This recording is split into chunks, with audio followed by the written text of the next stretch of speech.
এবং ন্যায় বিচারের শাসন ব্যবস্থা গড়ে তোলার লক্ষ্যে যে নতুন বাংলাদেশ নির্মাণ করতে চাই, আমাদের প্রধানমন্ত্রী, মাননীয় প্রধানমন্ত্রী এবং আমাদের পার্টির চেয়ারম্যান যে ঘোষণা দিয়েছিলেন, সেই লক্ষ্যে আমরা মাগুরা জেলায়ও সাধারণ মানুষের কাছে একটা বার্তা দিতে চাই।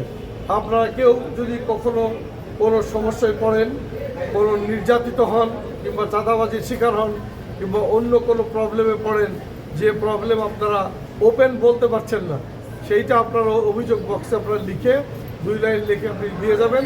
আমরা একটা নির্দিষ্ট সময় পর এগুলো দেখে প্রয়োজনীয় ব্যবস্থা নেব। এবং আমরা বিশ্বাস করি অনলাইনেও আমরা কিন্তু এটা করতে পারতাম, কিন্তু সবাই কিন্তু অনলাইনটা ভালো বুঝে না। এটা 1, 2 হলো অনলাইনে এটা আবার প্রকাশিত হয়ে পড়ে বিভিন্নভাবে। সেই জন্য আমরা ওই প্রক্রিয়া অ্যাভয়েড করে আমরা এই ম্যানুয়ালি গেলাম।